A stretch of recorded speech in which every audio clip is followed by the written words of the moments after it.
for her taxes in 1894.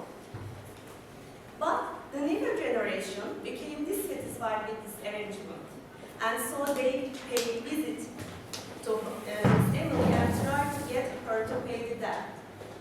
She refused to accept that the old arrangement may not work any longer, and frankly refused to pay. 30 years before the tax issue, townspeople had a strange confrontation with Miss Emily about the bad smell emitting from her house. This was about 2 years after the death of her father, and short after her lover left her. Anyhow, the sting got stronger and complaints started. But the authorities didn't want to encounter with Emily about the problem. Therefore, one night they sprinkled lime around her house, and the smell eventually disappeared. Everybody felt sorry for Miss Emily when father died. He left only the house, but no money. When he died, Emily denied it for 3 days. The town assumed that she had just didn't want to let go of her debt.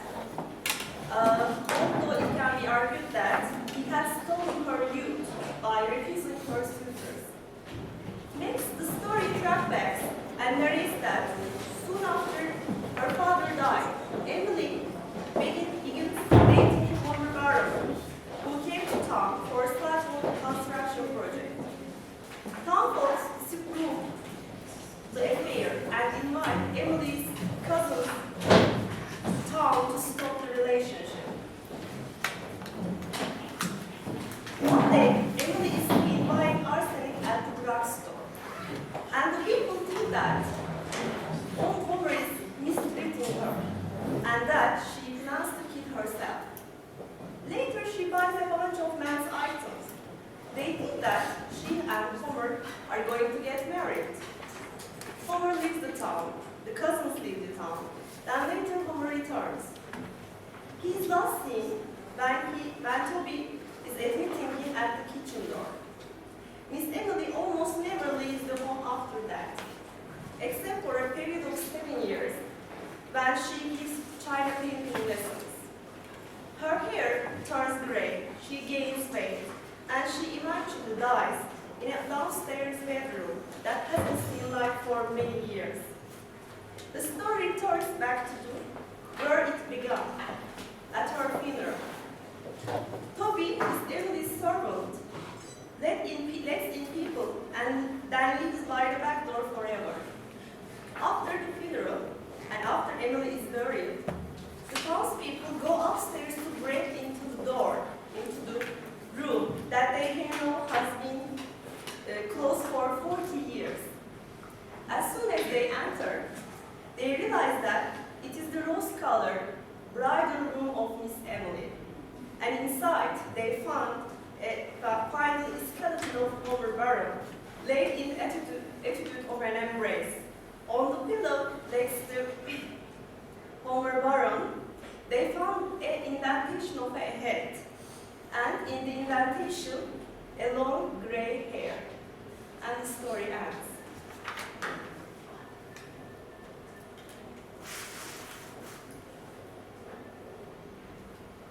Eros for Emily, a Southern woman versus Southern society.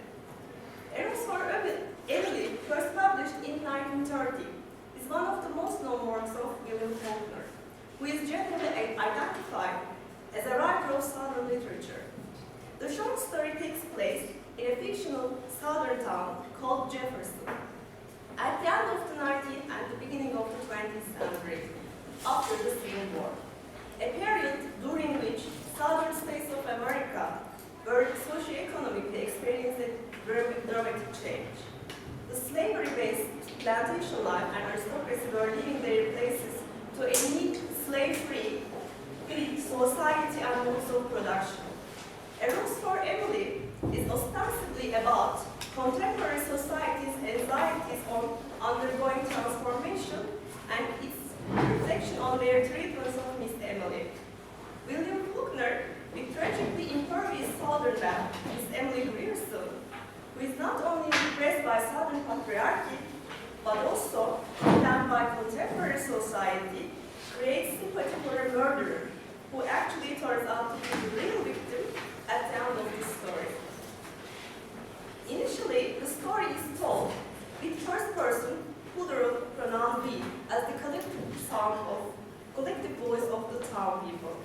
The narrator is limited on the present about the protagonist. He, she is therefore not able to penetrate the mind of Miss Emily. As the entire story is described based on general knowledge and ideas, it helps comprehending cultural tendencies and concerns. The narrator begins with the information of the death of Miss Emily and what she meant for the town people. Quote, alive, Miss Emily had been a tradition, a duty, a care, a sort of hereditary obligation upon the town. Unquote, reveals that she represents the old days, probably the days that are still in the memories of the people and materialized with Miss Emily. The story is told in an unchronological fashion of flashbacks, and the narrator continues with the house where Miss Emily lives. Quote, heavily like some style of 70s, set on what had been our most select streets.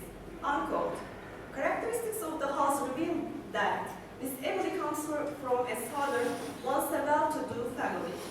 We also gather from the story that since the death of her father, she has been living with an old Afro-American servant, Toby, whose sons never married Miss Emily until her death. It can be articulated from the loyalty of Toby that he was very likely a slave from her father's plantation. The house and Miss Emily are both portrayed as the symbols of the Old South, wealth and aristocracy, and their indifference to present becomes very obvious from the beginning. Decaying bucks still effective all cultural codes which haunt town people's perception of Miss Emily is central theme of the story. What is interesting about this story is its rumor-like narration style, based on the reflection of Jefferson's close observation of Miss Emily.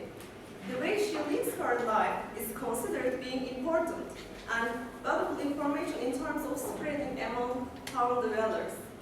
Society's care for her, likened to the Southern culture's obsession of Anglo-Saxon women. Long-lasting institution of slavery penetrated and shaped Southern culture of the United States in a way entire community was constructed based on caste of master-slave relationship. Under such system, women, like blacks, became the object of stratification. While masters were enjoying freedom of act and dominion over both females and the slaves, misters and daughters expected to be Victorian type of women and hinged on a set of very strict class and race aspects. The white women were put on a place to protect her, turned out to be the principal virtue of the South. And some were simply, sorry. In the American history, there are many lynching of black men occurred in many southern states. And some were simply linked on accusation of looking directly into the face or daring to talk with white women. In case of Miss Emily, society is intimidated this time by not black masculinity, but by newer threat for southern women, that is the northerners. During the Reconstruction era, between 1865 to 1877, northern entrepreneurs moved to the south to work are considered undesired personalities and culturally inferior class. Not surprisingly, narrator's description of Homer Baron carries similar characteristics with stereotype black male figure. Quote, a foreman named Homer Baron, a Yankee, a big dark, ready man with a long, deep voice and eyes brighter than his face. Unquote. When people see Miss Emily with him, they automatically utter poor Emily, which asserts Southern society's obsession with the plot of Southern Belle, and Faulkner's challenges of stereotyped womanhood with his unsubmissive protagonist, who insists on living her life by taking back what has denied from her by Southern patriarchy described as, quote, Griersons had themselves a little too hard for what they really were. None of the men were good enough for Miss Emily as such. Unquote demonstrates her restricted ladyhood. Her struggle with imposed identity makes some quotes uncomfortable in terms of cultural motivations related to aristocracy lady. In fact, society's treatment of Miss Emily is closely related to their expectations from a Southern woman. The narration reveals that the town people expect Miss Emily to live by Southern cultural gender code that puts white women on a high but narrow pedestal. However, Miss Emily contrasts with them, firstly by not showing proper mourn after her father's death, as well as cutting her hair, which symbolizes liberation, and secondly by starting a relationship with Northerner Homer Baron later on. Town folks think, quote, of course a Grierson would not think seriously of a Northerner, a day laborer, unquote. But there are still others, older people, who say that even grief could not cause a real lady to forget nobles obliged.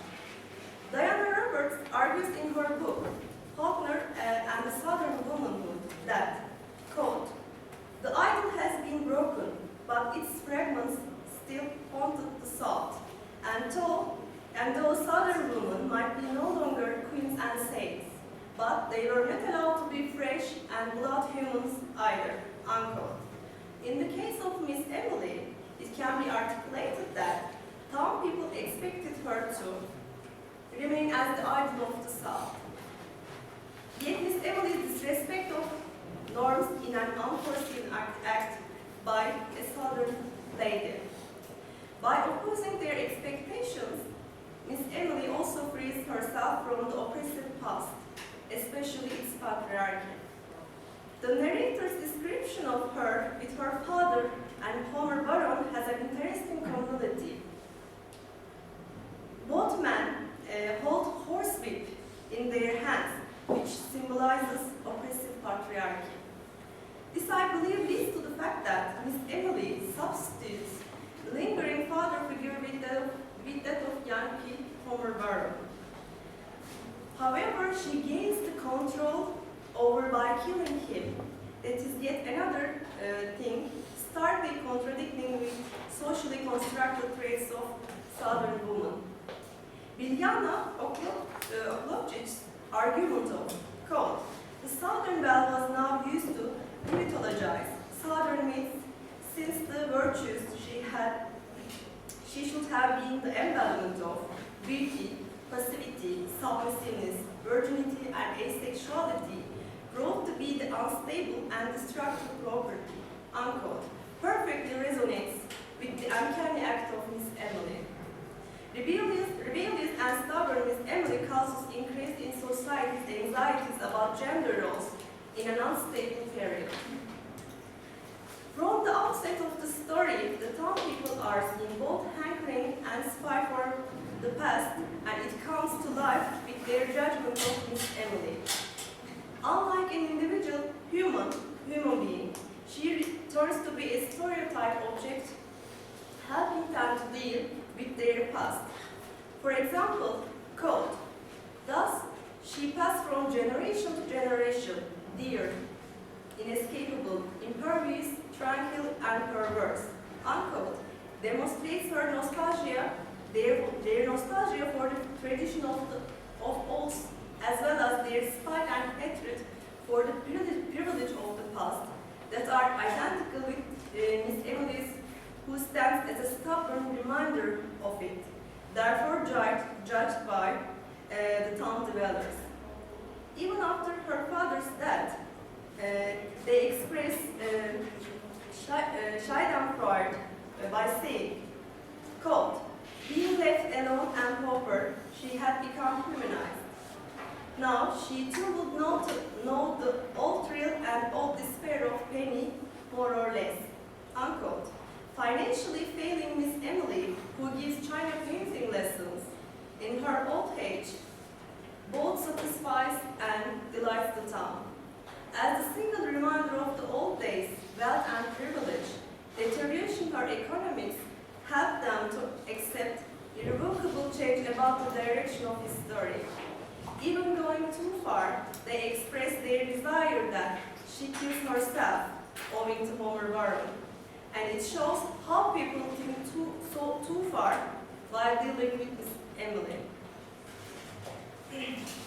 Miss Emily, after a long and isolated life, dies naturally at the age of 74, and nobody even brings flowers to her funeral. The narrator describes her funeral as they, her cousins, had the funeral on the second day, with the town coming to look at Miss Emily beneath a mass of bold flowers. I believe this line is essential to understand the title of the story. A rose for Emily, all along, Faulkner implies that Miss Emily, as the symbol of Old South, judged by the ideals of people who are between the old and the new, is excessively mistreated. With a single rose, he puts her back to the pedestal, but also humanizes her as a murderer. After her funeral, the town goes back to her house to end the last mystery about Miss Emily. That is 40 years unused upstairs room. They found out it is nothing than the rose-colored bridal room of Miss Emily, and inside they find the skeleton of Homer Warren laying in the act of an embrace, as the last scene from the story reveals Miss Emily's tragic love story. As a writer of the South, William Faulkner offers her a rose, from whom the Southern patriarchy and contemporary society denied. In the very end, her long iron gray hair falls onto the pillow where, next to Homer Warren lying that body reveals her loneliness and longing for love. With its grotesque ending, the story shows the tragedy of a woman who is judged by the ideals of two South. In conclusion, a rose for Emily, with its decaying house, corpses, bad smell, most importantly with its eccentric Southern lady, provides a strong social critique about destructive qualities of painful cultural transformation. Confused feelings and anxieties about the past and the present come into existence with treatment by townspeople of Miss Emily. By offering a rose for a slayer, William Faulkner portrays a female who is actually a victim of both worlds. Her struggle to liberate herself from the society's expectations in terms of gender roles and economic concerns both irritates and pleases the townsfolk. By applying built-in elements, the writer shows the tension caused by undergoing change and its victimizing power owing to society's restricted expectations from Miss Emily. Thank you.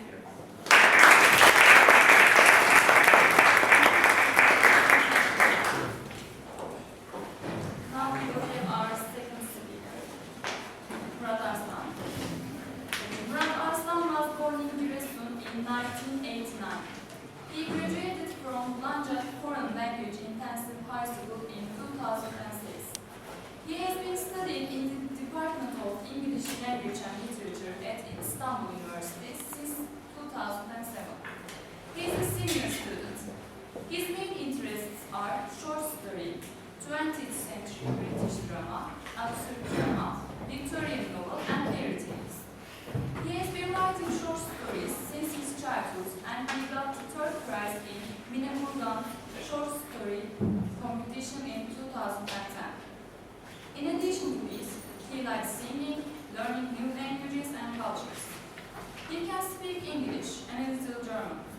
He wants to get his master's degree on English language and literature next year and start his academic career. Now we can have. Hello everyone, thank you so much for participating here and coming to listen to me. I'll just present my research paper titled Happily or Probably Ever After, Stereotypical Gender Roles in Grimm's Fairytales.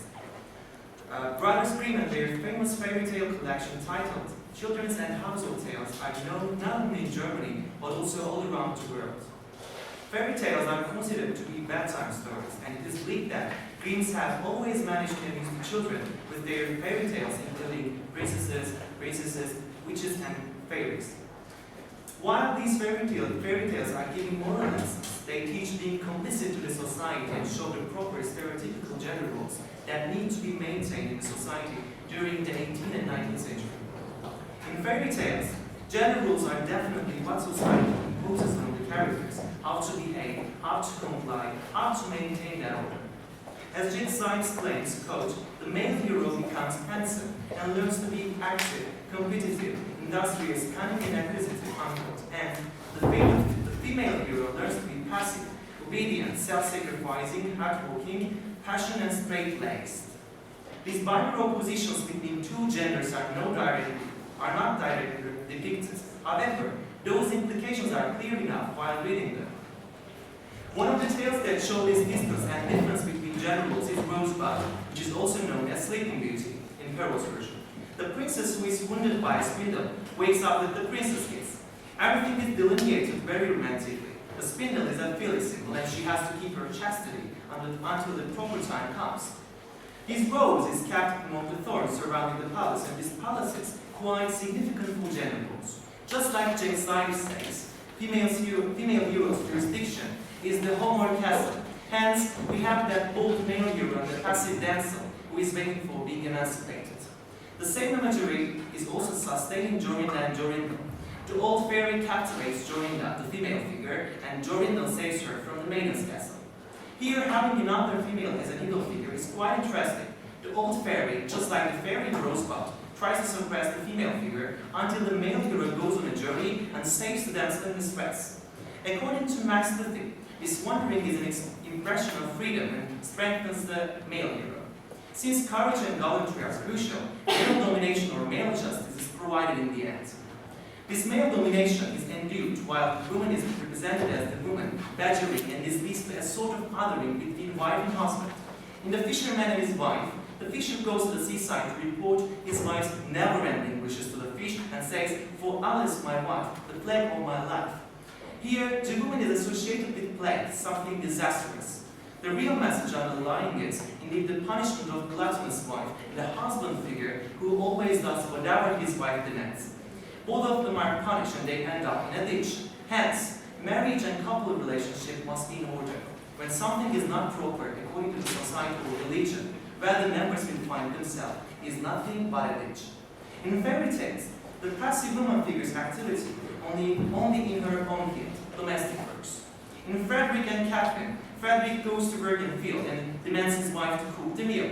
Likewise, in King Grizzlybeard, the wife is the cook again, and she makes the fire. If she cannot do this, that presents a problem, which can be seen in King Grizzlybeard's case. A princess full of pride rejects a suitor by making fun of his beard. In this tale, the pride is punished with ill treatment. Interestingly enough, the princess is castigated by the male here again with domestic works. It is possible to say that these domestic works are both an ordeal and a responsibility. Therefore, learning wisdom is fairly substantial in fairy tales, and mostly the wisdom belongs to the men, while the emotions belong to the women.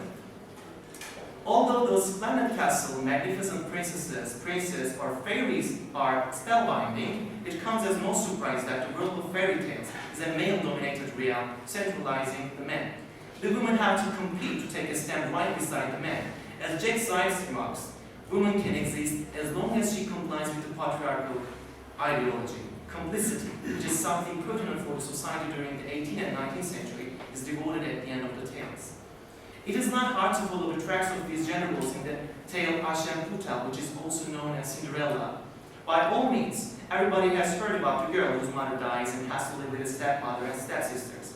At the beginning of the tale, the mother says, quote, always be a good girl, and I will look down from heaven and watch over you, unquote, before she dies. The problem here is the question of being a good girl. Absolutely, being a good girl is a role that is settled on her shoulders. And that's what she does till the end of the tale. She gets the prize, unquestionably. Contrary to this goodness, we have ill will, represented by the stepsisters, and they are the ones who are punished in the end, since, quote, they were fair in face but full at heart, unquote, as the tale states. Being invited to the king's feast, the stepsisters start to prepare for it by making Aşağı Cinderella, brush their shoes, comb their hair, and tie their sashes. These are ritual preparations to lure the king. Apart from the patriarchal order, man is the chooser, the gazer. Despite all her pleas, Aşağı is rejected by the evil stepmother. She gives Aşağı some back-breaking tasks, such as picking the peas out of the ash heap, and all are done by the help of some animals, and these tasks are again domestic ones. Here it is possible to reason that, once again, wit is associated with men and domestic labor is associated with women. She still has to suffer more to be humiliated by her stepsisters on the excuse that she does not have clothes and cannot dance.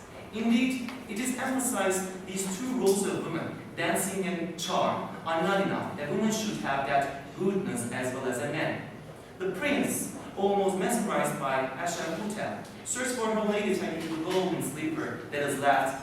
The stepsisters' efforts to make their feet into the slipper is vain, since they are either too big or too small.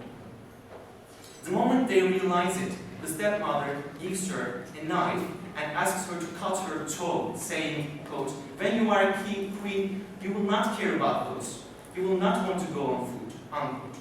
Explicitly, the stepmother denotes the importance of being a queen, being dependent on a man, prospering. For prosperity, she can renounce her toes, her organs, even her freedom. Speaking of the male hero, the prince is definitely active with his absence, since everything turns around him on the surface. From the beginning of the tale till the end, we have the male characters ambiguously, the father and the prince. The father going to the fair is the patriarch in the house, and he is the one who asks the household what he should bring them. Domestic life is for this woman, staying at home, keeping the hearth warm. However, the father is on journey, going to the outside world. On the other hand, the female character's promise is either castle or home, as Jack Sykes remarks. When the female members of the family stay at home, the father works and goes on journey the outer life. In addition to this, marriage is an essential factor in fairy tales with regards to both male and female characters. In order to maintain these binary positions, keep the balance and order in the society, marriage is inevitable. The reader cannot know the real reason why Aşağı father marries after his first wife's death, just like Snowdrop's father does. Yet, it is not impossible to interpret that family is an important institution for the society. Clearly, his father figure cannot survive unless there is no domestic life as supporter and wife. At the end of the tale, we have Aşağı and the king's son married too. It is almost like an invisible gist in the tales in order to indoctrinate some social rules and moral lessons. Another salient fairy tale that has implications of gender rules is Snowdrop, which is known as Snow White in Girl's version. And the tale is more or less the same. The tale starts with the birth of Snowdrop and her description. Snowdrop, like other beautiful female characters, is pure beauty with white skin, red lips, and black hair. These are attractive qualities that are attributed to the female and expected in these male-oriented tales. This is also acceptable for the male heroes now that they are charming, bold, and handsome. Snowdrop's father marries another wife, and the queen starts to question her position in front of her mirror and says, quote, tell me, Gloves, tell me true. Of all the ladies in the land, who is the fairest? Tell me, who? To some extent, she fancies being adorable, and she reasserts herself in this way, considering this is her stand in the society. On another level, this is a sort of beauty contest from the queen's point of view. She tries to suppress her rival in beauty. However, Bruno Bettelheim relates this situation to narcissism and jealousy of the queen and characterizes this struggle as an inevitable one. The concept of fairness is significant in this context. These women in fairy tales do not try to be fair for themselves. They do it for patriarchy. They are taught to behave. They comb their hair. wear their best outfit, dance and do this and that. All these are for order. They do it because they have to do it. The queen must be the favorite, though on a narcissistic level. It is pointed out this male-oriented world forces women to be favored in the realm of fairy tales one more time. Thereafter, we have the queen shape-shifting, a little trick and kill Snowdrop. With this quality of shape-shifting, the queen adds evilness to her features. The things she uses so as to kill Snowdrop are respectively tight laces, a poisoned comb, and a poisoned apple. Laces are used to shape woman body, or comb is used to shape hair. All these things are related to the woman's position in the society, and they grow into tools to kill a woman again, even though it creates a boomerang effect and kill the queen at the end of the tale. Nevertheless, the poisoned apple is something different from the others. Apple reminds us the story of Adam and Eve in the Bible and their relationship with this apple. Just as Eve was deceived by Satan, Snowdrop is deceived by the evil queen here, and this naivety is in other respect loaded on women. When Snowdrop takes shelter in the dwarf's cottage, she's the one who cooks, washes, knits, spins, and does everything relevant to housework. While Snowdrop, the lady in the house, does this, the dwarfs go out all day to work and they bring gold and silver since they are miners. Just like Frederick, who goes to work in fields, or Ashamkutel's father, who goes to the fair. These dwarfs go to work in mines, they are workers.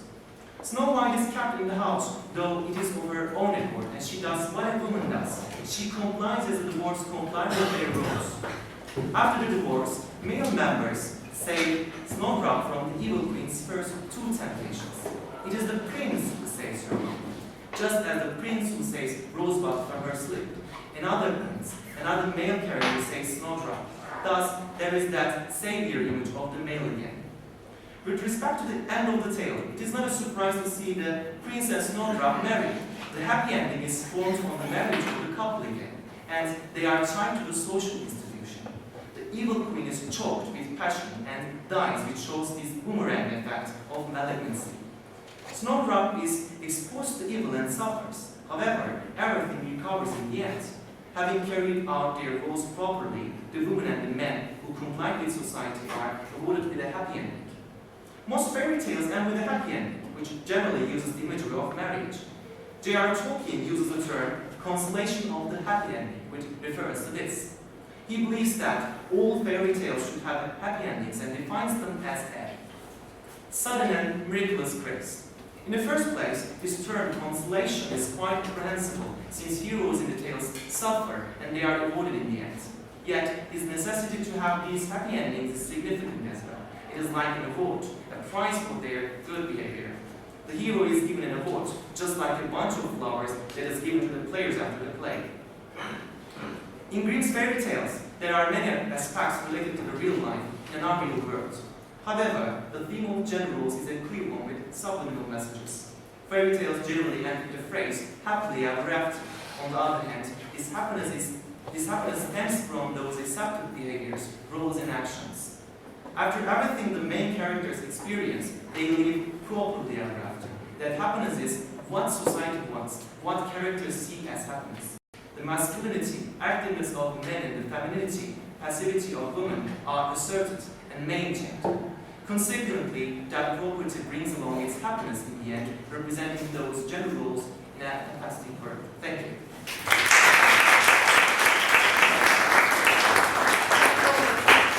Now, if you have any questions, feel free to ask them.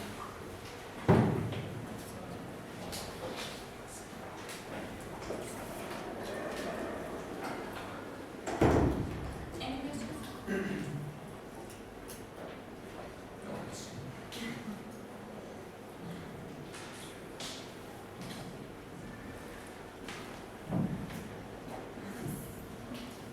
I have a question for Murat. I have also read interpretations that claim that fairy tales about heroines can also be interpreted as continuations of the pagan narratives about goddesses. So they are, although they are mingled with later ethics, they can also be interpreted to be about like women's importance and women's power. So, what would you like to say about it? In fact, we cannot say just directly, okay, this just stems from the pagan culture, because there are some really Christian elements also in fairy tales. So maybe some of them, yeah, you're right. So they just come from the pagan culture, but in an explicit way, this importance may be subverted again. Because yes, for instance, if you care or consider about the princess, she's a reward. Maybe that can be evaluated as something really precious. But apart from that, don't we see all the time the female characters just the subverted ones, or the reward, or the possession? For instance, in Snowdrop, yeah, in Rosebud, sorry, the Sleeping Beauty. So while she is lying in her tomb, let's say, the prince comes and says, "I want it." So that is again something possession. Because that's my interpretation. But you're right, yes. Maybe I can add to that conversation over there, because I personally think that the Christian elements are not very obvious in Grimm Brothers tales. But if you think that still the Christian elements are there to force over women, it could be, the power that the Christianity gives to patriarchal societies. Therefore, man can possess everything; he has the right to do so. And as we can also see in the other fairy tales of Grimm Brothers, the women who does not fit in the shoes, as in the stepsister's case, they are very ugly portrayed. They are like witches. They're like the bad goddesses in pagan culture. So we can say that maybe the Christian witches. Why not? But again, that's coming just again to the point that Christianity asserts, Yes. something, divine, let's say. So, yeah, you're right. Or in the medieval, so she Jesus was just being created male at from the his same race. time. Yeah. The Yeah, you're authority, right. the male authority. This time I have a question for Dilek.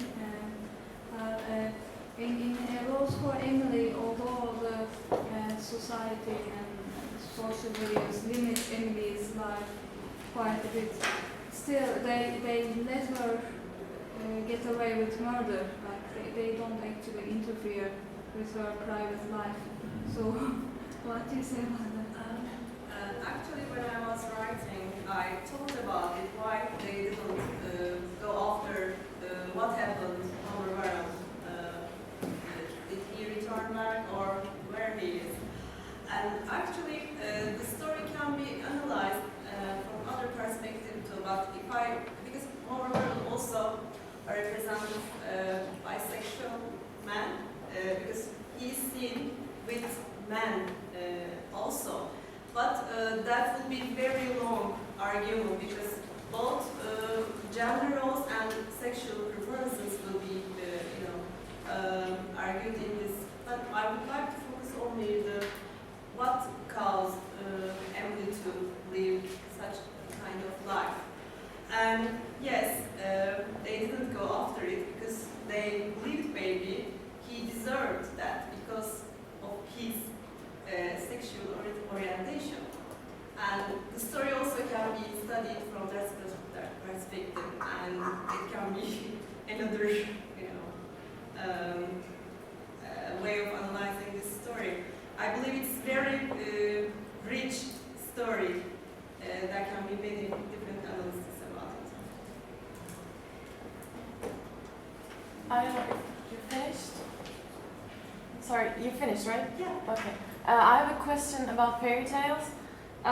Do you think the golden shoe, or did you say crystal shoe? No, I said golden. Because crystal is in Pearl's version. Okay. Please use golden. Okay, I know the crystal version. And there are so many elements that is added up to Pearl's version just to make it more imaginative. Yeah. Okay. Do you think it is a symbol of marriage, maybe, or it's a There are chain so to be many. tied around the feet of Cinderella, maybe? Yeah, why not? But there are so many interpretations on that. Golden slipper is also seen something like intercourse. Yeah, because why not? But golden, maybe that just fits to Cinderella. Yeah, so she's, let's say, ascendant. She's something very precious, maybe. And just golden is for her. She's also limited Maybe, yes. in the end. Yes. Yeah. Thank you. I think it. Any more questions?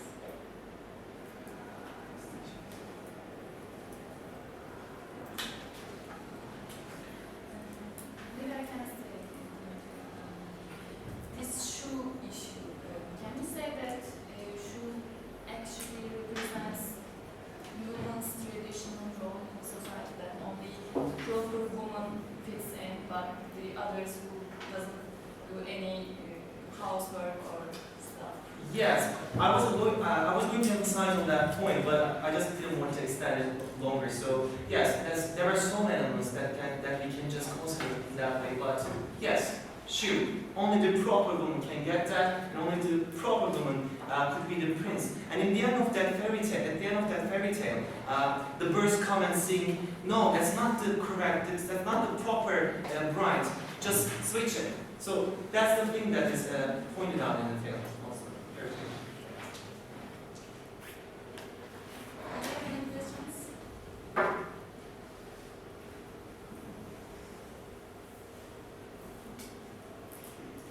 Okay, then thank you for your participation.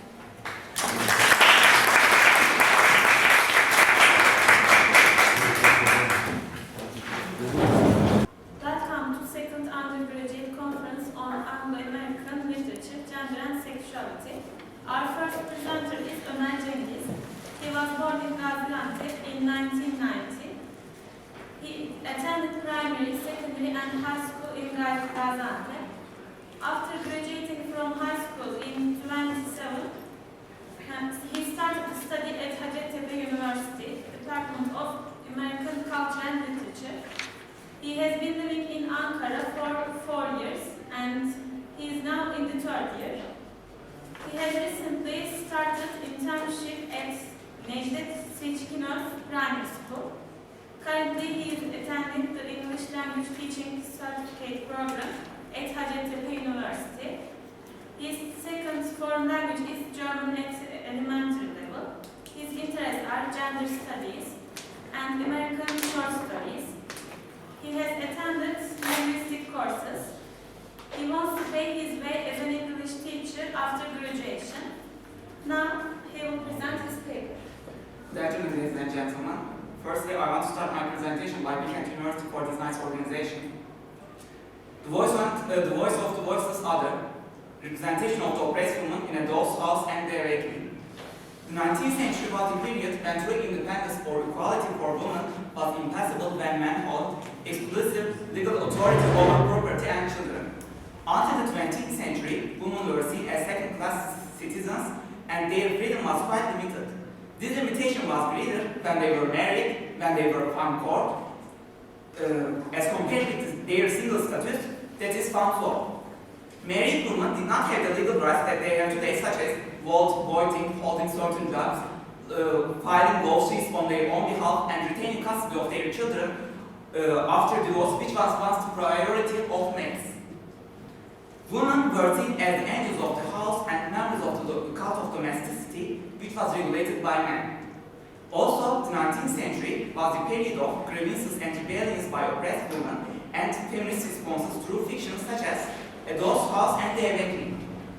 The aim of this paper is to analyze the oppressed protagonists, Nora and Anna, and their resistance to romantic paternalism, patriarchal oppression, and finally, their escape to freedom, which laid the foundation of their individual voices. Set in Norway, A Doll's House, by the Norwegian playwright Henrik Ibsen, focuses on 19th century family life and the oppressed wife, Nora, and her responsibilities towards her husband, Torvald, and her 3 children.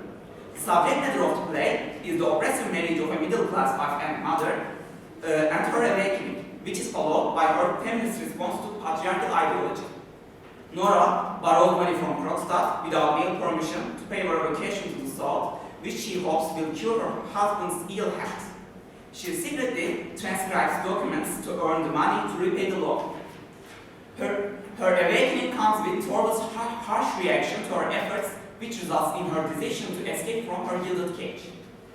Set in New Orleans at the end of the 19th century, The Awakening by Chopin focuses on the protagonist Edna's changing attitudes towards her husband, Leon Pontellier, and children. Edna gains a new identity and starts to focus on her own individuality and freedom after meeting Robert. As a nonconformist, Edna commits suicide rather than submit to restrictions of 19th century society. Ultimately, the novel uses a woman's awakening to sensuality, sexuality, autonomy, and adultery as a means to explore the romantic conflict of self and society. Both The Awakening and Doll's House are works of fiction which include protagonists who are oppressed in their particular society. The main female characters are described as inferior and their dependence on males determine their gender roles. Oppression comes with romantic paternalism, which is the 19th century idea that power belongs to men who deserve it biologically. Accordingly, protection of women is a male task and husband remains the unchallenged head of the household. Moreover, a woman's legal status is shaped by her relationship to men within the family as one's daughter or wife. Nora in A Doll's House is the epitome of restrictive ideology. Out of love for Torvalds, Nora borrows money by forging the signature of her dying father without her husband's consent to pay for a vacation which will cure Torvald's illness. When this secret is exposed, Torvald reacts harshly and reminds Nora of the position she is in by altering code. But I won't let you bring up the children. I dare not trust you with them. End of quote. This reaction exemplified the hypocrisy of the time because society expected a woman who would sacrifice herself for her children and husband when it is necessary, yet punished her if that sacrifice went beyond social limits. In the 19th century, middle-class women were expected to be members of the cult of domesticity, which is cultural ideology that dictates women's place in the home, as called the cult of true womanhood. Walter described it as the attributes by which a woman judged herself and was judged by her husband, her neighbors, and society, which could be divided into four cardinal virtues: piety, purity, submissiveness, and domesticity. With them, she was promised happiness and power. Both Nora and Edna were oppressed by the society as a result of the so-called virtues of the time. Even though Nora tries to become a good mother and wife, Torvald treats her as if she is not intelligent enough to what is she doing and uses guilt to keep her from living. As for The Awakening, Edna looks for love, care, companionship, understanding, and intimacy. Yet, she is oppressed again with society's expectation of submission, which was perhaps the most feminine virtue expected of women. Social constructed gender laws implemented double standards over men and women. Mr. Pontellier Léonce traveled without taking his wife Edna, yet she is supposed to be submissive, pure and domesticated. Traditional gender roles cast men as rational, strong, protective, and firm. They cast women as emotional, weak, nurturing, and submissive. These gender roles have been used very successfully to justify the inequalities as excluding women from equal access to leadership and decision-making positions. Economic dependence is another problem of the oppressed 19th century women, and they struggle with the idea that if one is not economically independent, then one is not independent.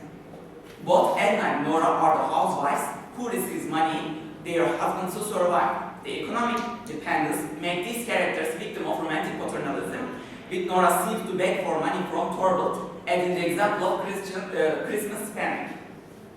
Clearly, men are the movers, doers, actors, while the women are passive, as in all patriarchal societies. All superior qualities have been dedicated to males, and all inferior ones to the woman. If we look at religious books, God creates man firstly, then the woman from his bones. In mythology, Zeus is the omniscient God, and goddesses, his wives, are not as important as him. While man is active, woman is passive. Male is the man of head, and female is the woman of heart. Man is honest, and the woman is bitch.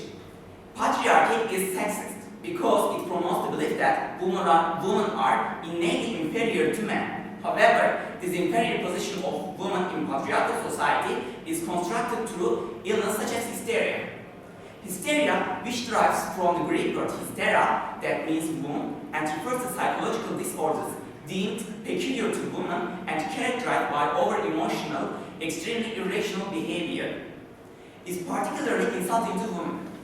In the play, Torvald tells Nora, quote, "You are sick, Nora. You have a fever. I really don't think you are in your right mind." End of quote.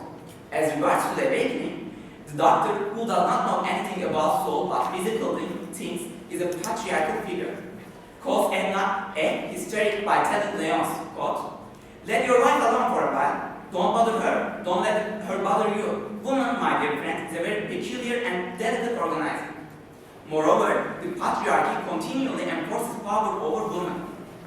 Edna's father blames Leonce for Edna's case, quote, "You are too lenient by for Leonce. Authority, coercion are what is needed. Put your foot down, rule at heart. The only way to manage a wife, take my word for it," unquote. Purity is another virtue of cult of true womanhood. Women are called as female whose virtues are innocence, virtuousness, modesty, and docility. Those women are called as the angels in the house. Their tasks are to care children and make the home a heaven in the heartless world for their husbands. The poets of these characters become masters who are fond of their independence and individuality rather than submission. Tyson describes the so-called angel as follows. "She has no needs of her own, for she is completely satisfied by serving her family. At times, she may be sad about the problems of others, and she frequently worries about those in her care, but she is never angry. She was the angel in the house. She made the home a safe heaven for her husband, where he could spiritually fortify himself before resuming the daily struggles of all workplace, and for her children, where they would receive the moral guidance needed to eventually assume their traditional roles in the world. Therefore, the absence of purity is accepted as unnatural and unfeminine. A fallen woman is shown as source of sins and trouble. Nora is shown as the destroyer of man. When Torvald learns the secret, he states, quote, "I dare not say a word, to go down so miserably, to be destroyed, all because of an irresponsible woman." End of quote. Women who do not follow the cult's sexual purity role are also monsters and are labeled promiscuous, while men are not held to this double standard. Although Edna seeks free life, society sees her as an adulterer. Edna is exposed to oppression, and after her awakening, which comes with Robert, she starts to paint. Obsessed with painting, she neglects the task of true womanhood. Edna's move to her own house shows the resistance of the voiceless woman against patriarchy, but she pays the price of her freedom, which is death. Nora also resists patriarchy from the very beginning. Nora borrows money by forging the signature of her dying father. She eats macaroons even though her husband forbids it. Nora's tarantella dance is also of great importance in terms of her resistance to Torvald. During her dance, Torvald is attracted to Nora, and when they come back to their house, Nora refuses his advances by claiming to be tired, which is in today's language, "I have had it." Unlike a true woman who stays at home with her Bible and well-balanced mind and raises her sons, children, Nora decides to leave her gilded cake without accepting any help from Torvald. She resists romantic paternalism with her words. Quote, "You never loved me, neither daddy nor you. You only thought it was fun to be in love with me." End of quote. What can be deduced from this point is that Nora's position has not changed. She was adult in her father's house, and she is still adult in her husband's house. Another representation of Edna's resistance is that Edna exemplifies the independent woman seeking to define herself on her own terms. Her awakening is a realization of her selfhood, her individuality. When Edna starts to swim, she gains an active identity. Quote, "Mr. Pontellier is beginning to realize her position in the universe as a human being and to recognize her relations as an individual to the world within and about her." End of quote. Furthermore, Edna gains her economic independence by painting. From that point onwards, she challenges the male polycentric figure. Polycentrism states that man is thought to be superior to woman due to his penis. Taking power from his penis to create, man uses his pen like his penis to produce, suggesting that he is innately superior to woman. However, Edna herself produces work of art with her brush as well. So it can be deduced that she resists the inequalities between the sexes. Her rebellion against conventional obligations reaches its first climax when she decides to establish a home apart from her husband. Edna's new house and sexual intercourse with Arvin stresses her resistance and individuality. However, the ultimate form of resistance becomes her suicide. In Granville, where she awakens. In search of belonging somewhere in an oppressive society, Edna looks for a place which there is no beginning and end, without any limitations. Griffin Wolf explains that freedom for Edna has always meant isolation and concealment, which is why she seeks to escape these binary. She walks into the sea and commits suicide because water is fluid, free, enormous, and liberating. It's a refuge which she has no borders that can restrict her.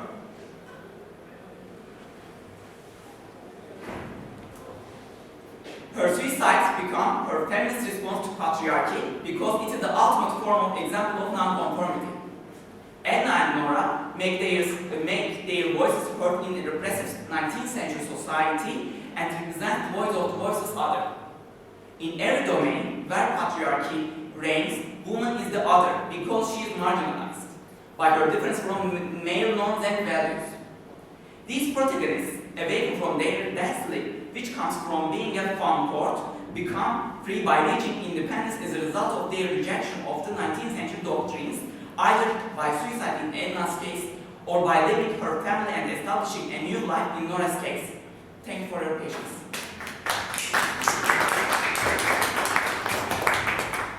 Our next presenter is Begüm Tuğlu. Her educational background started in Liverpool, where she first started St. John's Primary School. Due to this chance, she has the competence of speaking English as a native speaker. She graduated from Cengiz High School in 2008. She received scholarships from Karacan foreign language courses for 2 years during her high school education. She ranked her first place in acceptance to Ege University English Language and Literature Department with the highest foreign language score in Ege University received from national exam for attendance to universities in 2008. She has participated in the organization of Cultural Studies Symposium in 2009 as a voluntary student. She was a founder and organizer of the International Undergraduate Symposium with 5 other colleges, first held in 2010. In Ege University, she has been a holder of scholarship from Turkish Education Foundation since 2009, and she is still receiving the achievement grant owing to her ranking in the university. She has worked as a simultaneous interpreter for several organizations and firms. She is currently working as a voluntary English teacher within Turkish Education Foundation. And after graduation, she intends to carry her studies in academic grounds. And she now... Talking too much about myself.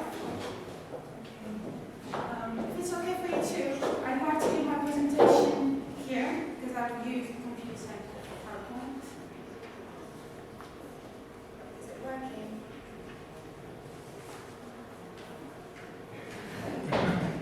I'm sorry, it's okay. I'll see you right there.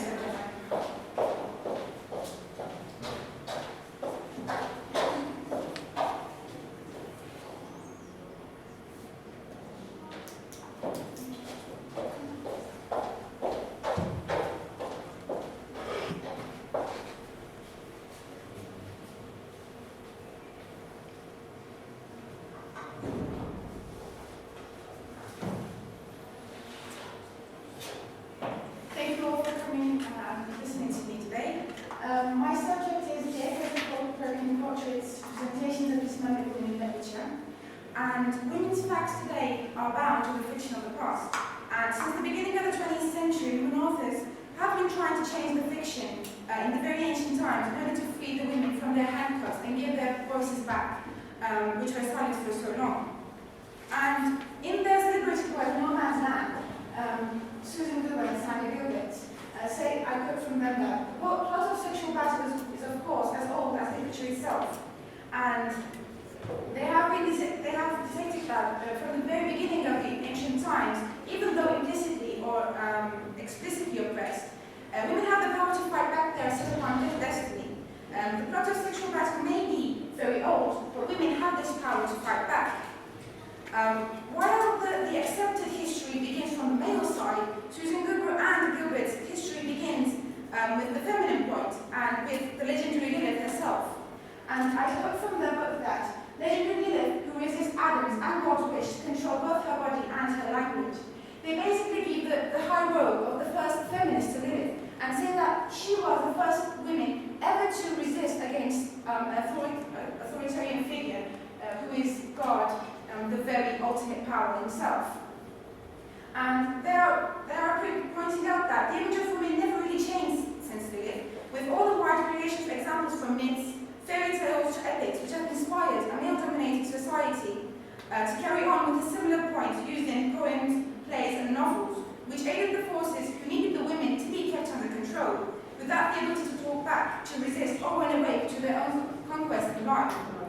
Literature would be the perfect device for women to find the power they need by using, I quote, narrative as a discourse of authority and legitimation, unquote. Women may establish their own place in the society, finally being able to have a room of one's own, as Virginia Woolf once so insisted upon. Yet this process for women is hardly an easy case, since, I quote, the universality of female subordination, the fact that it exists within every type of social and economic arrangement, is something very profound, very stubborn, unquote, and it will not change easily, especially when all the nebulous stories are being kept told to our little children, little daughters especially, since they're very little ages. And the whispers start with the myth of Lilith, of course, and they go on with Philomela, very popular characters, Lavinia, Little Mermaid, Catherine, and with the Mud Woman. Very popular characters you will see during my presentation, and I think that you may relate to other characters you know too, because it's very universal. I'd like to start to begin the stories with Philomela, one of the oldest robberies of the voice from women. And in Ovid's recounting, Philomela is raped by her brother-in-law, Tereus, who then tears out her tongue. Philomela is silenced by Tereus so that she could not tell what happened to her to anyone else. As a woman, she does not only suffer from the invasion of masculine power over her body, but she is also stripped from any kind of defense she could possibly have, most significantly, her voice. Tereus' act of dismemberment of Philomela from her tongue is carried out physically. Nevertheless, it's also significantly symbolical. Even if Philomela had her voice, could she be able to raise it? Could she be able to tell this to anyone without being a fallen woman herself, without being Lilith, the mother of almighty creatures herself? And the answer is rather pessimistic in a male-dominated society, which finds the right to use the female body for merely the male desire or reproduction. It's learned that eventually from the tower she is bound to, Philomela manages to wave, I quote, the story of her violation into a tapestry and has it conveyed to her sister Propne, unquote, as a means of communication solely reserved for women. Thus, silenced women may find a voice through which they can call their own stories. However, Martha Cutter seems to disagree on the subject that Philomela's message is indeed a permanent one. I quote, the myth's final message seems to be that women's alternative texts fail to transform in any lasting way the social or linguistic forces of patriarchal domination, unquote. Indicating that as long as the patriarchal mentality finds enough power to rule over the women to the extent of trespassing their bodies and even voices, women will have to fight harder to earn their paid pens and scrape their own history to the stony pages of literature. And another woman you may be familiar with is Lavinia, whose destiny is interwoven with Philomela's. And she is brought to life by Shakespeare in his one of the most bloody and terrifying plays, Titus Andronicus. In the introduction of the Titus Andronicus, this of course writes that Shakespeare also had in mind the story of Philomela in the Metamorphosis, Book 6. The main plot of the play parallels that of Ovid's tale. Both women go through a severe act of rape, and even further, dismemberment. In Lavinia's case, this is even harsher, since not only is her tongue is cut out, but also her arms are cut out and they are replaced with tree branches. And Lavinia's only loss is not her voice, but she's also lacking the physical ability to push back her violators. She's just left there, paralyzed, without any possible escape.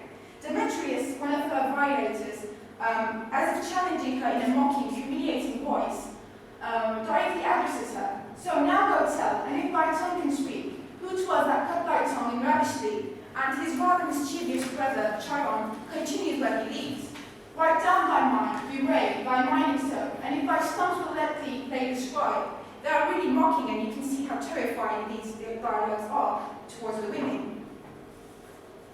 And indeed, Lavinia is represented as a mild and obedient woman, as a stereotype of the obedient Roman wife, Roman woman in the play, is left with unimaginable suffering, without any concrete proof that she can show against the invaders of her innocence, without any concrete proof that she can show against people to take her revenge.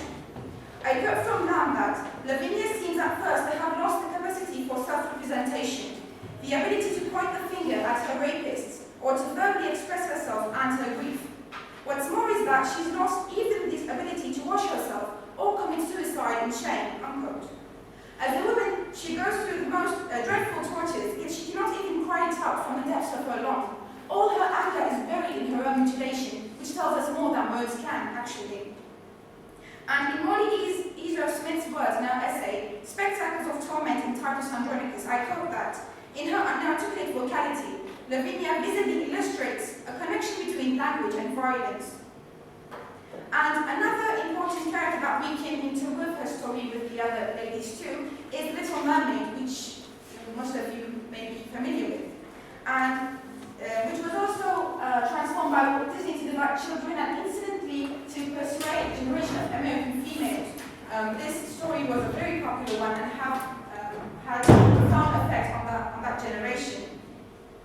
And The Little Mermaid is also a significant work to analyze, since it proves that even in the 21st century we live in, little girls watch and learn from these bedtime stories and are very affected by the mottos that are buried into the texts.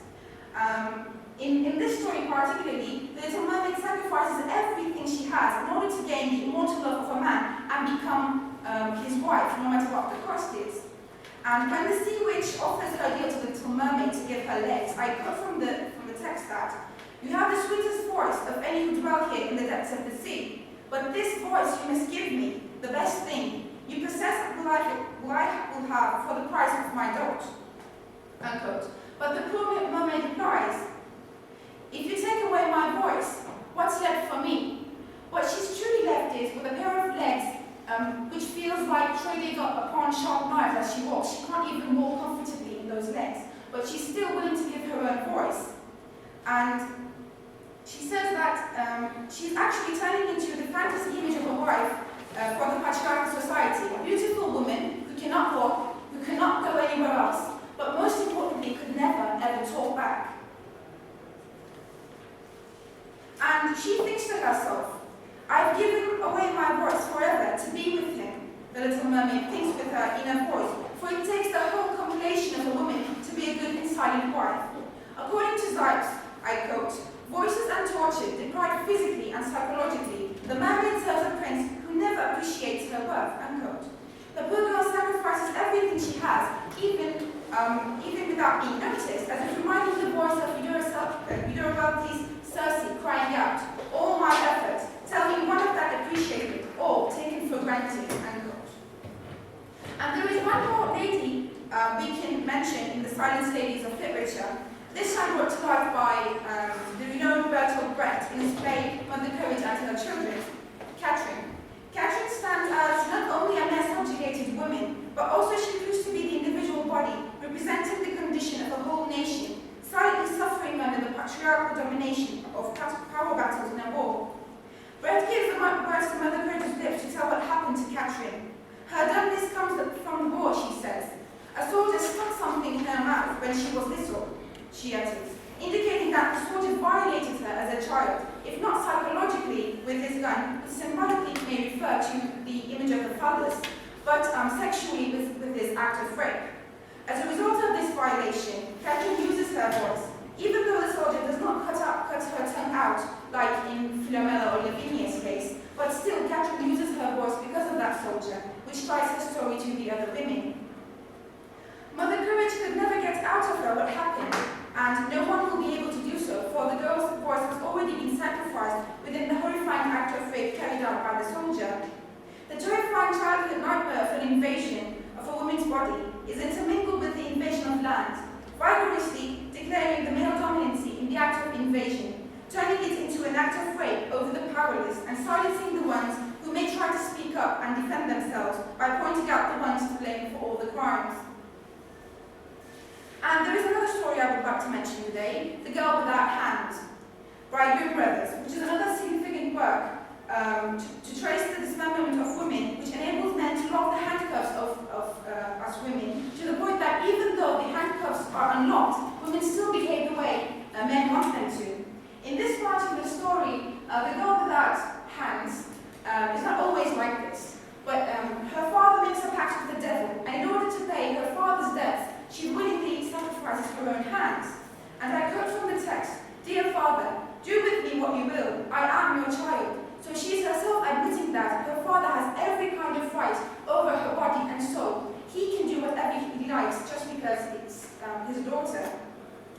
And nevertheless, the girl is so pure and so angelic, and in Grimm's Brothers' fashion, that eventually God helps her, which in my opinion, another authoritarian figure, and she finds a king in the woods.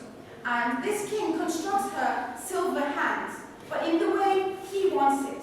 He constructs the silver hands for the girl. What's interesting in the story is, at one extent, the girl has to spend approximately 7 years away from the king and her husband at the same time.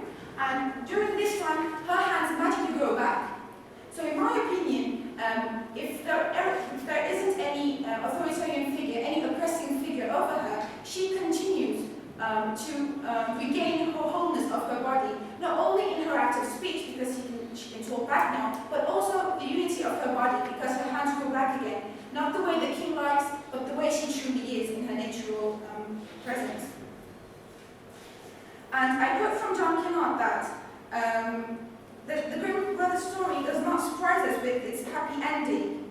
And as in Rachel Blow Duplessis' essay, Writing Beyond the Ending, the ending Rachel Blow Duplessis refers to is that of the heterosexual marriage plot of the 19th century fiction, in which the female protagonist must either subordinate her questing spirit in marriage or suffer the consequence, which is death. Like most of the well-known stories, The Girl Without Hands also has the same conventional ending, happily ever after. After all the dismemberment victims, there is one more woman left behind to demonstrate subjugation. Margaret Atwood's Mud Woman, whom she created in her Circe Mud poems. I quote, "Baxter's formulation of the dialect quest does not see how to liberate oneself from the dominant languages that have silenced the female," unquote. Nevertheless, Atwood seems to find a way to break through the formulations. By rewriting the story of Circe, the Circe Mud poems, only this time from a notorious goddess, Circe's perspective, Atwood gives the misunderstood, or rather misjudged goddess, her long-silenced voice back. She gives her the chance to address Odysseus directly as you. Circe's tongue may not be cut out like Philomela or Lavinia, but her voice was taken away by other means, by cutting her side of the story off the pages of literature. With Circe's resisting even mocking language of Odysseus, Atwood sets her stance against the traditional male-dominated perspective in literature. Furthermore, the Mud Woman in the poems becomes a symbol for women, gathering all features of subjugation carried out by men in just one body. Atwood writes, when he was young, he and another boy constructed a woman out of mud. She began at the neck and ended at the knees and elbows, based up to the essentials, and continues on writing. Every sunny day, they would row across the island where she lived, in the afternoon when the sun had warmed her, and made love to her, singing with ecstasy into her soft, moist belly, her brown, horny flesh where small weeds had already rooted. They would take turns, they were not jealous. She preferred them both. Afterwards, they would prepare her, making her hips most spacious, enlarging her breasts with their shining stone nipples, unquote. The boys prefer to stick to the essentials, for the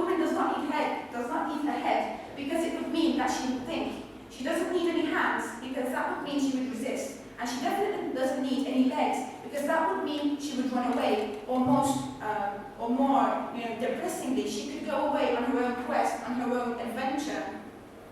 And as shown the Ortner argues in her essay, Is Female to Male as Nature is to Culture, she argues that women have, since the very beginning of the time, have been related to nature as the man-woman does. So by constructing the mud, they're actually constructing the idea of a woman themselves. Women have been lowered to the degree where they were limited to being a mere body, used for either the desire of men or the necessary reproduction for the society. The man-woman is the perfect example of the ideal woman of a patriarchal society, revealing that even in the current days we live in, women are bound to, under the roof of the husband, father, or the grave, as in the mythical stories. The things never change, really. They have been subjected to dismemberment, to rape and mutilation, in order to be controlled. Authors such as Adrian Rich, Anne Sexton, Carolyn Duffy, and others, who have helped other women to raise their whispers into the high-pitched songs, contributed to the history of literature at the same time by revising what was missing in a patriarchal society. From Philomela, Lavinia, and Catherine to the Mud Woman, different portrayals of women affect us, silently breaking the glass placed in front of women whenever they try to set off for their own adventures. Today, the echoes of the shattering glass are being heard from every corner, given the promise of a better future in which one glorious day all women will have the power to protect the wholeness of their existence, both physically and mentally. Thank you for listening to me. These are my citations, photographs, and this is the last cricket I want to share with you. The Desperate Wives of Disney. My husband is an animal. Mine drives a pumpkin. Mine leaves me at home with 7 little ones. Mine wants me to wear fishnet stockings. I just pretend I'm asleep, the other one says. And this shows how desperate they really are. Thank you so much. Our last presenter is Ekrem Selvi. He graduated from Sivas Selçuk Anatolian High School. He has been studying English language and literature at the Faculty of Letters at Ege University. He had to leave school and went to Germany. Nearly for 2 years he lived in Germany. There he studied fashion and worked as a TESOL teacher. Last year he returned to his school at Ege University. Now he is a last year student. He has always fancied art in general. Therefore, after graduation, he wants to specialize in arts. He plans to have his master's degree in arts in Frankfurt. Yes. Thanks for your presence. As you all know, classical Greek sculpture is famous for its lurking beautiful sculptures, while sculptures achieved a more lifelike aspect in sculpture with the help of new technical advances. They added a new dimension to sculpture, which surprisingly made classical Greek works far from realism. Structural accurateness means idealistic presentations which took sculpture far beyond realism. Focusing mainly on idealism, classical sculpture idealized male body in terms of sexuality. The depiction of male anatomy was more on nudism and thus on sexuality. Technical innovations and social conditions are the reasons of this idealization of male sexuality. Greek sculpture represents more of the sexual desire for and expectations from the male body as a result of the excellency in craft works. In order to have a more clear understanding, we should have a close look at the history of Greek sculpture. First of all, the main reason of the male sexuality observed in classical sculpture is the improvements in technique. For a better understanding, we should focus on the background which prepared the basis for the changes. Classical Greek art witnessed some major changes and developments before it achieved a unique sublime perfection in terms of its aesthetic results. Greek art could only conceive the values and utilities of classical period only after experiencing the changes and innovations of archaic period. Thus, a critical history of archaic Greek art would show the circumstances and conditions from which classical Greek art emerged. It would help us evaluate the genius success of the Greek period sculptures. Archaic period was the period in which the seeds of classical art were sown. It had prepared technical and artistic base for its successive classical period. However, the natural process of body movement and weight balance had not yet been discovered. The most significant sculptural form of the period was the chorus, the standard male nude. As the archaic period was coming to an end, it had already developed its own characteristic features. In his book, Greek Sculpture of the Classical Period, Voiceless states, Greek sculptures refined their techniques and confirmed their ability to create realistic images of the human body in action and repose, without surrendering their profound concern with proportion and design. Despite the archaic period's incapability in depicting human anatomy realistically, the progress and the achievement of archaic period artists cannot be ignored. And in his book, Gordon goes further, as he says, in Greece, for the first time in the history of men, an artist succeeded in reconciling a strong sense of form with total realism, that they both consciously sought the ideal in figure representation and explored the possibilities of rendering emotion, mood, and even the individuality of portraiture. By the 5th century BC, we see that showing the body movements, organizing the weight balance, and other technical skills had been fully understood. This new understanding and perception of human anatomy marks the classical period. The achievement in technical matters led to lifelike sculptures. It's during the classical period that the features in detail and expression have become far more natural. Archaic period works were not lifelike, even the earliest examples of the figures abruptly move us from the world of archaic reality and pattern into one in which art takes on the task of representing, even contemplating life, and not merely creating tokens of life. It is the attempt of late archaic and classical sculptures to represent more than tokens of life that causes the idealistic tendency in the works of art. As compared, we can say that the archaic sculpture explored its potential in creating three-dimensional patterns which represented the human body style, evolved slowly as the technique improved, and as a result, these changes led to renderings which are closer to life. Once the Greeks discovered how much more it could express than the conventions, symbols, and patterns of archaism, they made a virtue of it. It can be said that the new techniques inevitably resulted in an excessive praise of the human body. Artists added more of themselves to their works. Their sculptures were no more a mere imitation of earlier copies, an imitation of the human body in a rigid way, but the studies produced during classical period mean more than men carved out of marble. They stood for an idealistic and aesthetic purpose. The sculptors tried to create a virtue of their skills in sculpture.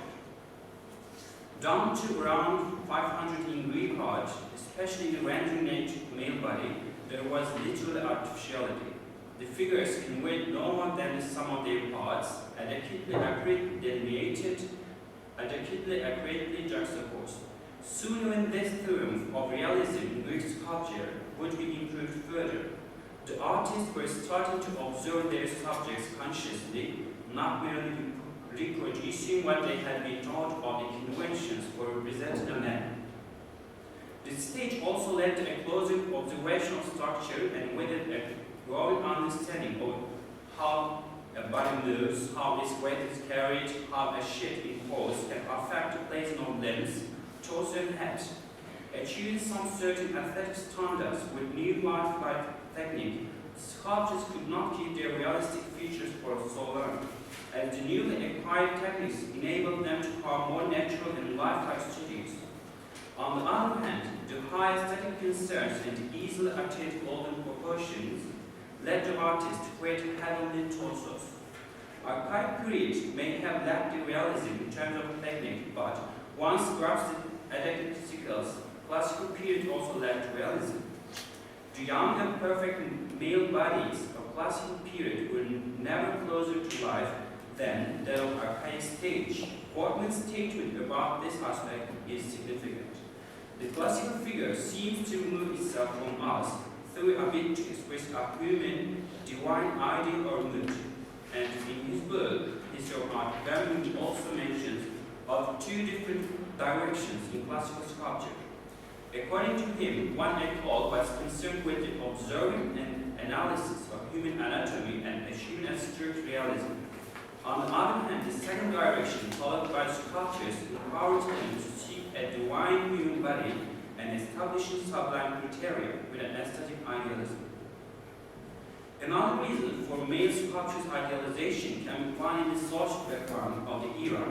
As Paglia states in her book Sexual Persona, women played no part in Athenian high culture. They could not vote, attend the theater, or walk in the street talking philosophy. But male orientation of classical Athens was inseparable from its genius. This gender discrimination of Greek democracy was inevitably reflected on their art. Women could not find an area in which they could move freely, neither in the society nor in art. In our archaic period and the classical period, there were two most important structural types, which were the standing nude men and the dressed women, the chorus and the choreo. Interestingly, the number of male statues produced was greater than that of female statues. Female statues are not notable fields, and for some time, female statues could not be more than mere adaptations of male body. More importantly, male figures were usually depicted as nude, while female figures were dressed. The nudism of male body is nothing more than being a proof of the sexual approach to male body. A third reason for the idealization of male body is that the Greeks perceived their gods in the shape of human beings. This perception led to enthusiastic depictions of human body as it resembled that of gods. In the subject matter of classical sculpture, we might expect an enhanced degree of humanity. However, divine inspired and many claim to recognize it. The approach is simplistic in their method. The choreo too were heroically or divinely human in their conception.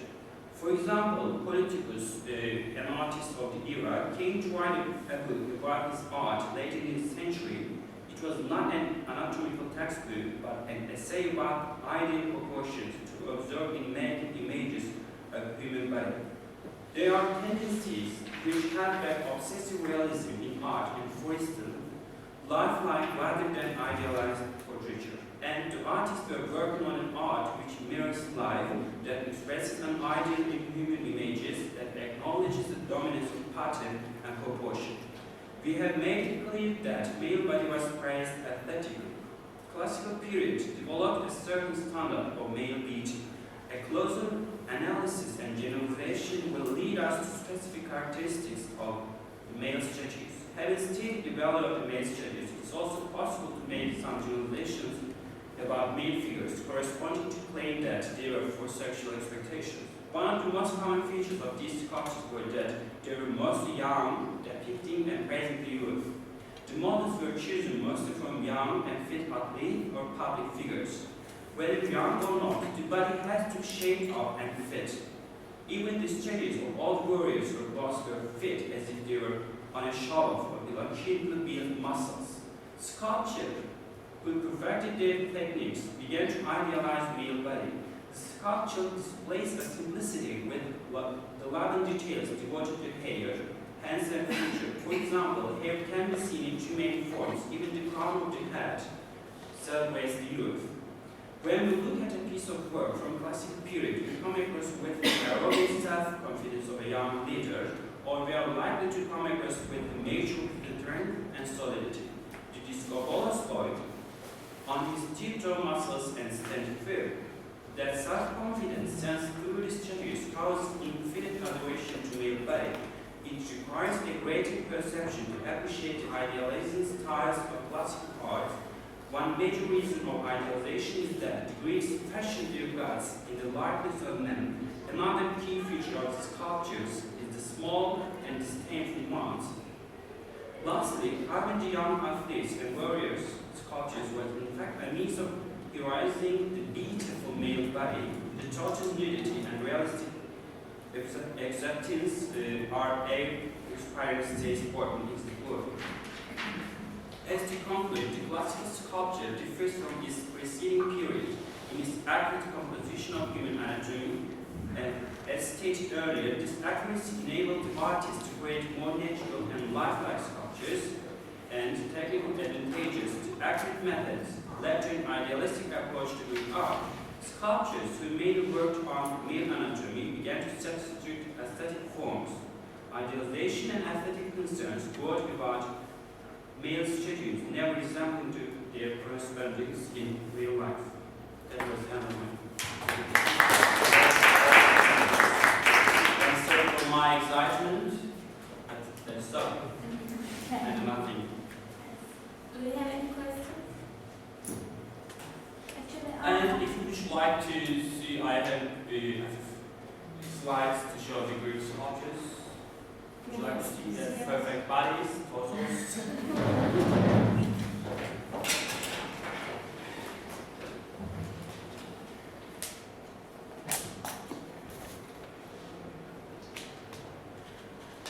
The first few sculptures belong to archaic periods, and then comes the classical, and you can see the perfection in style.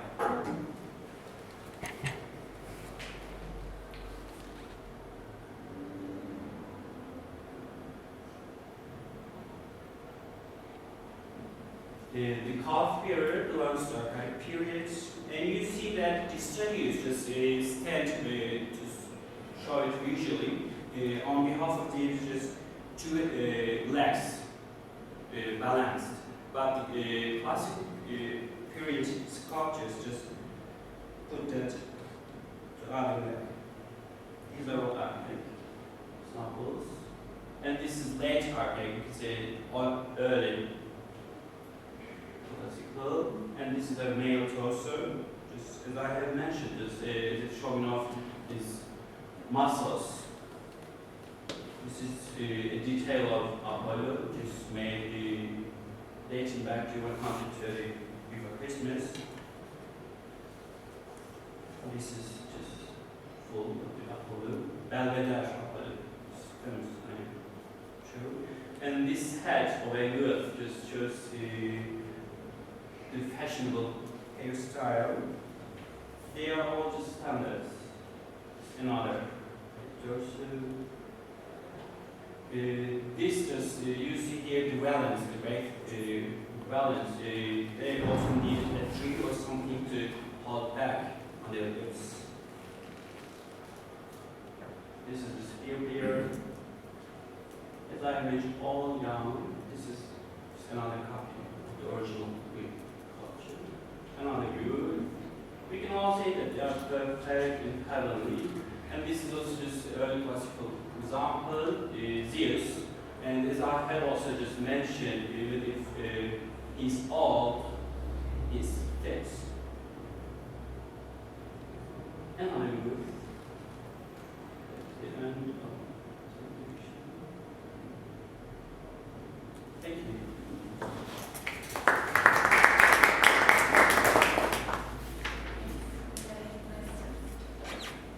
I have a comment actually on the presentation of Begüm Tuğlu. You mentioned dismemberment of the female figures in literature. It was quite effective and inspiring in terms of thinking the roles of the gender in the society and the restrictions upon the women especially. However, I think that there are two edges of dismemberment. Actually, you talk about literature. However, in reality, the one edge of the dismemberment reduces women to a sexual object, as you mentioned. However, on the other hand, the other part reduces the sexuality in women, actually. By which I mean that, actually, as far as I remember, 4 years ago or 3 years ago, I read an article on a newspaper. And it said that there is still going on the castration of women in Syria. Maybe you are also familiar. And I think this is the edge that reduces the sexuality in women, which is paradoxically, clashes with the expectations of the male-dominated social rules, social expectations. I know it is a little bit complicated, but yes. on the one hand, they cut their arms and legs and just, leave the womb to, get in with the sexual organ. But on the other hand, they just castrate the women to, reduce the sexual desire in women. So that's why this way, it's not actually very distant from each other. Because once you think, the reason why in literature this dismemberment is happening is in order to control women themselves. Yes. So the fact is that they're controlling their sexual desires too. Now I know that sounds very schizophrenic, but even in our society, think about it, we expect our women to be either mothers or whores. There are no in between. There are the ones who you get to marry with, and there are the ones you get to have fun with. Think about it. One you expect the sexual desire, and the other one you expect to get the marriage, the motherly, all the emotions. And when they actually think about that conventional stereotypical man, when he gets married, he wants the woman to be pure, but he has to have some kind of intercourse with that woman. And think about the depression he will have, because that's a motherly figure, and he will be using that body. So in a way, sexual desires are, yes, it's also limited. a kind of control. And that's what it's I was kind of also control. trying to imply. And on the other hand, there are other types of castrations upon women. For example, the head covers of nun in Christianity, and black veils in Islam, and the wigs, for example, the Jewish women uses wigs to cover their heads. And actually, this kind of dismemberment takes place in reality, in real life, and stuff, which is quite related with the religious rituals or religious expectations. If you look at the side of the story as a literary text, you will have many examples there too. Because if I had time, I would go on with Rapunzel, for example. She cuts her long blonde hair, only when she cuts her blonde hair and she loses the attractiveness, then she is able to marry the prince. She is she's suffering from dismemberment from her hair, if you look at that point. There are examples from, I don't know, if you look at dismemberment in a metaphorical way, even you can give the example of Eve, she's deprived of and I think even the creation itself is patriarchal. Because we are not the creators, for example. Even Freud said that we are lacking the gender. That 250 grams thing. So thank you for your presentation. You said women are reduced to be mothers and horse. What do you think that the position of men in the society, just mere laborer? I don't think so, because personally I think positions is aren't we registered fathers or the laborers? I think subjugating women to this level is also putting more weight to the man's shoulders too. If you think that we are giving certain labels to women, okay? We said that you have to stay at home, you have to look after children, you have to do this and that, the household. But at the same time, we are saying to men, you have to go to the military duty. You have to earn money to look after your wife. He doesn't have to do it. But in this society which control women, they control men too. They say that you have to get a job, you have to take care of your children, you have to take care of your wife should stay at home. There are certain things that are pushed upon men too. So it's not a male power that just governs the society, it's just a superior power. I think it's on both the males and just women and men. Yes, psychologically, yes, we can say that, but I would personally argue that male domination is heavier upon the society. Think about the governor of the country.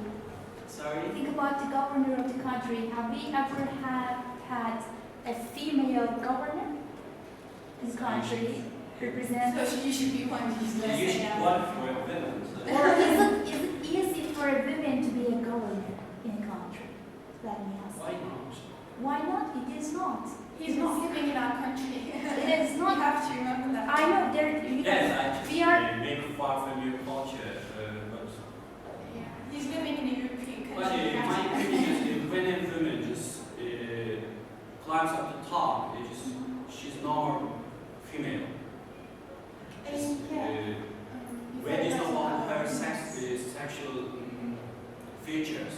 That is also true for men. Yes. But on the other hand, you said that when a woman becomes a governor, she is no more a woman, you said. But there is still for men also. But when a man becomes a governor, he's still a man. No, he's not. Yes, he's still a man. What does it mean a man? That's a whole level of discussion, I guess. Okay. But you're very right on the point of arguing that when women are very successful, we have the tendency of labeling them as, the devil, the monstrous image. Yes. Think about Devil Wears Prada. When a woman is a strong career person, we directly say that, oh, she's very ambitious, she's very strong, very powerful, she has no emotions, she's very strict in her job, and she has to play the devil in order to have the power, because otherwise no one really listens to her. She's just a woman who cares. Because of that element, the woman has to be stronger, and that's why she is labeled as the devil, and she's at the very top of certain firms or companies. When the expectations change, it is not, it doesn't have to be How we don't drastically. get words, by the way, it is Discussion like starts. Yes. conversation. Okay, sorry. It is not, I do not expect it to be drastically, but when the expectations begin to change, so some things about the gender begins to change, I think. If we start not expecting women to be strong and witch-like and unsexed and castrated in terms of her sexuality, then something happens that when a woman becomes a governor or a governess, then she is still a female, she has still the female or feminine features on her, but she can be also a governor. If we begin to somehow accept this kind of thing, if we approach the matter from that perspective, then I think we have our genders. And even on the other hand, even there are some kind of speculations or theories about the concept of gender. I also accepted that it is also something constructed. It is also something somehow a disability. It is man-made and artificial. However, if there is something like gender, then we should approach it in a more humanistic way, I think. And I know you also think so. Thank you for your comment. Okay.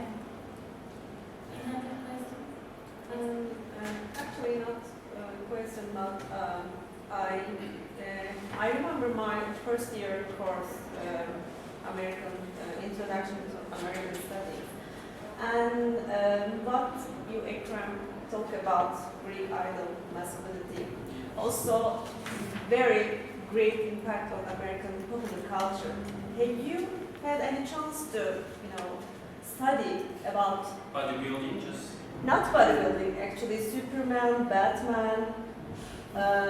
Lambo, all that actually male figures comes from Greek idol, and it was good to know. Remind me of that course. And is there in Germany that kind of movement or popular culture boom about Greek masculinity and that kind of expression? Not just specific to any European country, but just in the whole country, I think, in the whole world.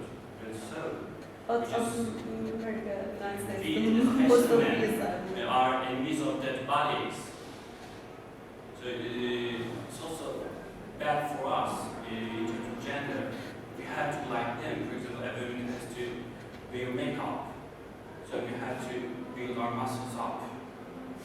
Same.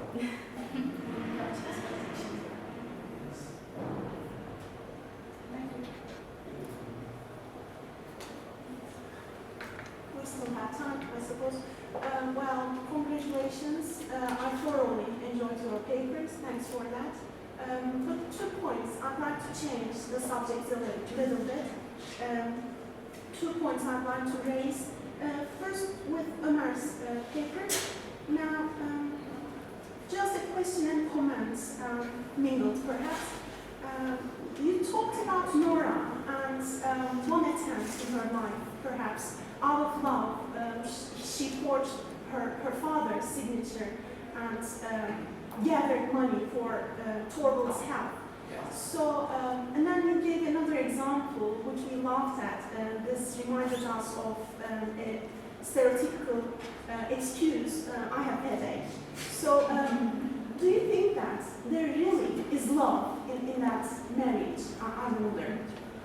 Firstly, I think in the period of the 19th century, and women had not their legal voices, and women, in fact, they didn't realize themselves, because always they are under the oppression of patriarchy.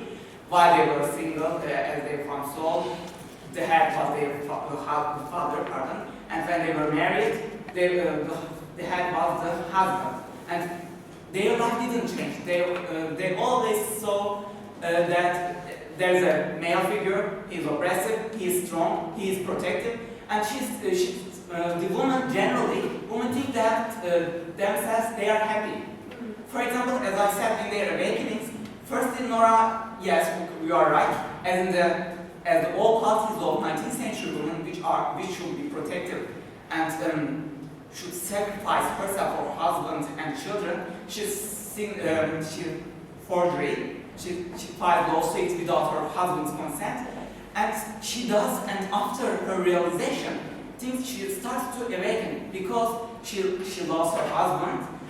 At least she thinks like this, she thinks that she lost her husband, but when her husband reacts her harshly, even though she do some sacrifice for himself, and by working at night without telling him that I borrowed money without consent of you, she sees that although I loved him, she reacts me harshly, she threatens me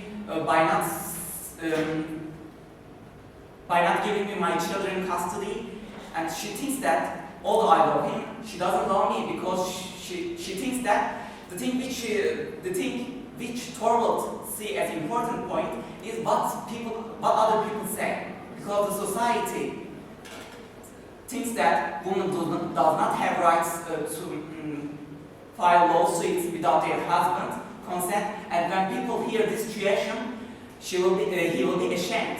For that reason, she does this reaction. And when it comes to I have a headache point,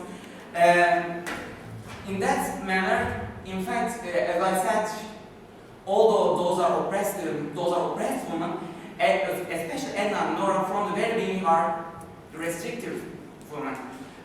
As an example of eating macaroons or filing lawsuits at the beginning, and then when they come to your house, in fact that's not an excuse, but in fact maybe women did not change from the very beginning.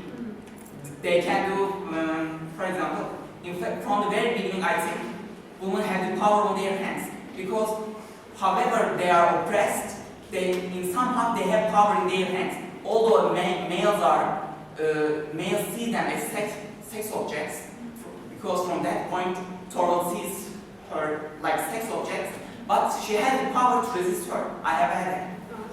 So thanks for that answer. Since you talked about hands and sacrifice, Pardon, I didn't. No, I'm just trying to switch to Begüm, the other speaker. That's why hands and sacrifice. I was just trying to remind you of that. Do you think, Begüm, all your selected examples, well done, and actually they have been supporting your argument well, but with one exception, to my understanding, the girl without hands. Do you think there's self-sacrifice on the foreground when the other examples are considered? Well, there is self-sacrifice, but what I was trying to argue is that this self-sacrifice is because she wants to live up to the expectations of the society. She does not want to be a Lilith. She does not want to be, lowered to that level. And the reason why she's sacrificing is that unconsciously she doesn't want to do that, but she's constructed to do so. She has no other choice. She feels obligated to do that, and when you think of it, no one will ever, give her own hands to pay her father's debt, which is ridiculous because her father is having a kind of pact with the devil itself. So when you see a bit, it's her father's sins. She does not have to pay for them, but you know she feels obligated to do that, and because of her man, she uses her hands. That's the way I look at it. I interpret it at least. Okay, well, thanks. Thank you for attending. Now we will have a And then move to the Oh, we wait for this break for the day. We will have any sessions after that. Yes. Wow. Oh, okay.